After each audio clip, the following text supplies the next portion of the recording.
नमस्कार, जनपद न्यूज में आपका स्वागत है। देश दुनिया की तमाम खबरों के साथ मैं हूं हेमेंद्र सिंह। प्रधानमंत्री नरेंद्र मोदी के ट्वीट पर कि अधिक से अधिक मतदान के लिए सभी राजनीतिक पार्टी के लोग अपील करें, पर राजनीतिक प्रतिक्रियाएं आनी शुरू हो गई हैं। सपा सुप्रीमो अखिलेश यादव ने ट्वीट कर उसका जवाब दिया है। उन्होंने लिखा है कि दिल खुश हुआ कि प्रधानमंत्री जी भी महागठबंधन से महापरिवर्तन की अपील कर रहे हैं। मैं भी सभी भारतीय नागरिकों से अनुरोध करता हूं कि ज़्यादा से ज़्यादा संख्या में मतदान करें और नया प्रधानमंत्री चुनें। गुजरात के पाटीदार नेता हार्दिक पटेल द्वारा कांग्रेस का दामन थामते ही सियासी गलियारों में भूचाल आ गया है। हार्दिक पटेल की अखिलेश यादव से मुलाकात के बाद ऐसे कयास लगाए जा रहे थे कि नरेंद्र मोदी के संसदीय क्षेत्र वाराणसी से सपा हार्दिक पटेल को चुनावी मैदान में उतारेगी, लेकिन हार्दिक ने कांग्रेस का दामन थाम लिया। अब आम आदमी पार्टी के राज्यसभा सांसद संजय सिंह की अखिलेश यादव से मंगलवार को हुई लखनऊ में मुलाकात के बाद एक नया राजनीतिक समीकरण दिखने लगा है। ऐसी चर्चाएं हैं कि वाराणसी से मोदी के सामने चुनाव में सपा और आम आदमी पार्टी संयुक्त रूप से किसी प्रत्याशी को उतार सकती है। भाजपा अपने प्रत्याशियों की पहली सूची 16 मार्च को जारी करेगी। सूत्रों के अनुसार पार्टी पहली सूची में कई दिग्गजों की सूची भी जारी कर देगी। 16 मार्च को केंद्रीय चुनाव समिति की बैठक होगी, जिसमें पीएम मोदी, अमित शाह भी बैठक में शामिल होंगे। इसके बाद 18 मार्च को भी केंद्रीय चुनाव समिति की बैठक होगी। कांग्रेस अध्यक्ष राहुल गांधी आज तमिलनाडु का दौरा कर रहे हैं। राहुल कन्याकुमारी से चुनाव अभियान की शुरुआत करेंगे। कन्याकुमारी में राहुल एक रैली को संबोधित करेंगे। गठबंधन के चुनाव अभियान की शुरुआत करेंगे। कांग्रेस का दावा है कि ये जनसभा ऐतिहासिक जनसभा होगी। बसपा सुप्रीमो मायावती 14 मार्च को लखनऊ में कोर कमेटी की बैठक करेंगी। बैठक में सभी जोनल कोऑर्डिनेटर्स और प्रभारियों को बुलाया गया है। बैठक में उम्मीदवारों के टिकट फाइनल कर दिए जाएंगे। इससे पूर्व मायावती ने 38 में से 34 सीटों पर प्रभारी घोषित कर दिए थे।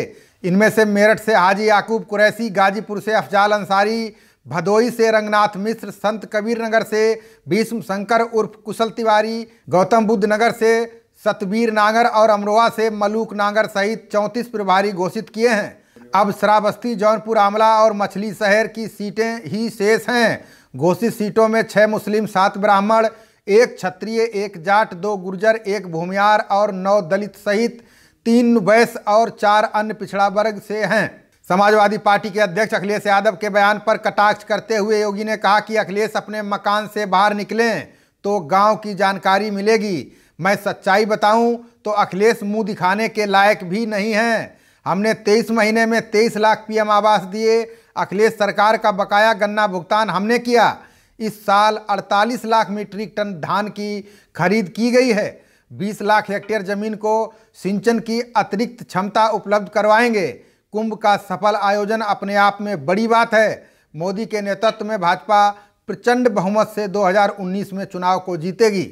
योगी आदित्यनाथ ने एक ट्वीट भी किया है, जिसमें उन्होंने लिखा है कि सपा बसपा को जिताने का मतलब अपने पैरों पर कुल्हाड़ी मारने जैसा है। उत्तर प्रदेश की जनता जागरूक है, जानती है और अब ऐसा कभी नहीं करेगी। मुरादाबाद पहुंचे केंद्रीय वित्त राज्य मंत्री शिव प्रताप शुक्ला ने कांग्रेस अध्यक्ष राहुल गांधी पर हमला बोला।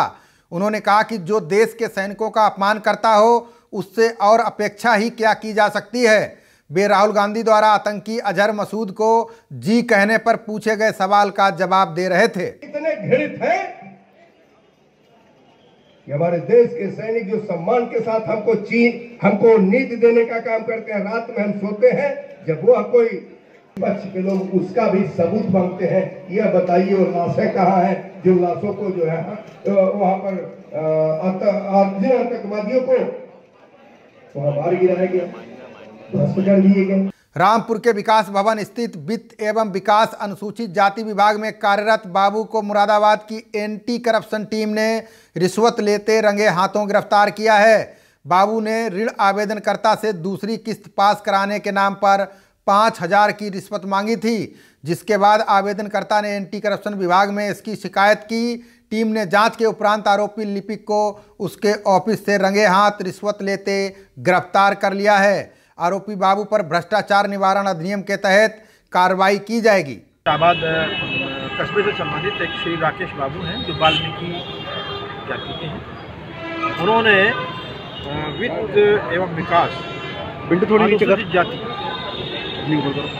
से नगरीय विकास में दुकान के लिए ये ब्याज रहित ऋण 80,000 रुपया स्वीकृत कराया था वर्ष 2014 में, और वर्ष 2014 में ही उसको पहली किस्त 58,500 रुपये की प्राप्त हो गई थी।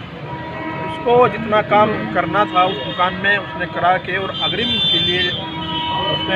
किस्त के लिए जो 19,500 रुपये की थी उसके लिए उसने अनुरोध किया संबंधित कार्यालय को। 2019 लोकसभा चुनाव में महापर्व का बिगुल बजते ही जहां सियासी पार्टियों ने चुनावी दंगल में उतरकर कमर कस ली है, वहीं आचार संहिता के नियमों का पालन करते हुए पुलिस प्रशासन भी पूरी तरह से मुस्तैद हो गया है।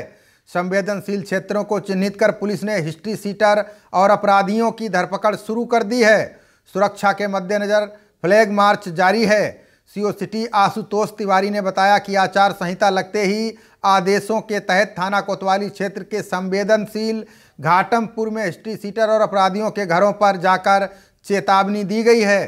साथ ही लाइसेंसी असलाहधारियों को भी 3 दिन के अंदर असलाह जमा करने को कहा गया है। घाटमपुर गांव है, ये कोतवाली थाना क्षेत्र का एकमात्र वल्नरेबल गांव था। तो यहाँ पर हमने वल्नरेबिलिटी का कारक और उसे हम कैसे कम कर सकते हैं, इस कवायद के लिए यहाँ पर फ्लैग मार्च किया है। गांव के जितने भी अपराधी हैं, चाहे वो हिस्ट्री सीटर हों या फिर पहले किसी अपराध में पुलिस के रिकॉर्ड में हैं, उनके घर जाके हमने ये घोषणा भी कर दी है कि इस चुनाव को अगर उन्होंने प्रभावित करने की कोशिश की तो उनके खिलाफ कठोरतम कार्रवाई की जाएगी। साथ ही जितने भी शस्त्र लाइसेंस इस गाँव के हैं, हमने उनके घर वालों को भी बता दिया है कि आचार संहिता लागू हो गई है और शस्त्र लाइसेंस उन्हें जमा करा देना है। 3 दिन के अंदर वो सारे अपना शस्त्र लाइसेंस जमा करा दें। अभी हमने ये कवायद जो है घाटमपुर गांव से स्टार्ट की है, और जितने भी क्रिटिकल और वल्नरेबल गांव हैं जहाँ पे चुनाव प्रभावित करने की थोड़ी सी भी संभावना है, हर एक गांव में जाकर हम ये कार्रवाई करेंगे। कोई क्रिमिनल नहीं है यहाँ, ऐसा कुछ नहीं है। उन्होंने जो कहा उसका हमने जवाब दे दिया है। यहाँ सब कोई मामला भाई आई कार्ड का मालूम करा, सबके हैं यहाँ बता दिया हमने, और क्रिमिनल को कहा यहाँ कोई क्रिमिनल नहीं है। जनपद मैनपुरी की कोतवाली थाना क्षेत्र की पुलिस और आबकारी टीम ने 200 लीटर कच्ची शराब जब्त की है। पुलिस ने इस मामले में 4 लोगों को भी गिरफ्तार किया है। आज पुलिस और आबकारी टीम की संयुक्त कार्रवाई की गई है। 11 कॉलोनी है बस स्टैंड के पास, वहाँ पर सूचना थी कि अवैध कच्ची शराब का विक्रय किया जा रहा है। इस सूचना पर दोनों टीम वहाँ पहुँची थी। मौके से चालू गिरफ्तार किया गया है। करीब 200 लीटर कच्ची शराब बरामद हुई है। साक्षी महाराज ने प्रदेश नेतृत्व को चेतावनी दी। उन्होंने ये चेतावनी महेंद्र नाथ पांडे को पत्र लिखकर दी है। बताया जा रहा है कि टिकट न मिलने पर परिणाम भुगतने की बात लिखी गई है। साक्षी महाराज ने बीजेपी प्रदेश अध्यक्ष को पत्र लिखा है। उन्होंने लिखा है कि अगर उन्हें टिकट नहीं मिला तो करोड़ों कार्यकर्ता दुखी होंगे, जिसका परिणाम सुखद नहीं रहेगा। करोड़ों रुपए लगाकर पार्टी की स्थिति मजबूत की है। उन्नाव के अलावा कहीं और से चुनाव नहीं लड़ूंगा। ग्रेटर नोएडा के दादरी में कुछ दबंगों ने एक ऑटो रिक्शा चालक को पकड़कर पीट दिया और उसका मुंह काला कर सेक्टर में घुमाया। पीड़ित का कहना है कि जिस समय दबंगों ने इस वारदात को अंजाम दिया उस समय पुलिस की एक गाड़ी सेक्टर के बाहर खड़ी ही थी, लेकिन पुलिस ने उसकी कोई मदद नहीं की। पीड़ित ने इसकी शिकायत दादरी कोतवाली पुलिस से की। पुलिस ने 1 माह बाद मामला तो दर्ज कर लिया, लेकिन किसी भी आरोपी को गिरफ्तार नहीं किया। बताया जा रहा है कि एक लड़की अपने दोस्त के साथ चली गई थी, जिससे नाराज होकर दबंगों ने ऑटो चालक को पकड़कर उसके साथ मारपीट की। पुलिस के आला अधिकारियों का कहना है कि मामला दर्ज कर लिया गया है और जल्द ही आरोपियों को गिरफ्तार भी कर लिया जाएगा। ये दिनांक 9 मार्च की ये घटना है और ये संज्ञान में आई। इसमें FIR भी दर्ज हुई है। इसमें जो व्यक्ति है उसका ये आरोप है कि 7 लोग हैं जिसमें सम्मिलित हैं। इसमें दोनों ही तरफ से, मतलब जो वादी है वो भी SC अनुसूचित जाति से बिलोंग करता है और जिनके ऊपर आरोप है वो भी मिश्रित जाति से, उनमें अनुसूचित भी हैं और कुछ ऐसे भी हैं जो अनुसूचित जाति से नहीं है। और उसका आरोप है कि उन्होंने उसके साथ अभद्रता की है और इस पर हम लोगों ने FIR दर्ज कर ली है। सत्यता की जांच की जा रही है और निश्चित तौर पे अगर बातें सही निकलती हैं तो इस पर कठोर से कठोर कार्रवाई की। जो FIR है उस पर उन्होंने इस तरह के आरोप लगाए हैं कि उनके साथ अभद्रता की है, उनका मुँह काला किया गया है और जिन लोगों ने किया उन सभी का उन्होंने नाम बताया। उनके खिलाफ जो है FIR हम लोगों ने दर्ज कर ली है। एक देविंदर था, एक बबलू था, एक चन्ना था, एक मनोज था, एक सतपाल, ललिता, सुखपाल, मुकाला करा दे। बाबू लेगा था लड़की को टेम्पो में बैठा के। अजय इस वजह से मैंने कहा भैया मैंने लेगा, 4 पहिए की गाड़ी में गई है लड़की 2:30 बजे रात के और नाम मेरा लगा गया। उन्होंने नहीं तू ही लेगा। मैंने कहा भैया मैंने लेगा, चाहे मार लो चाहे पीट लो, मैंने लेके गया।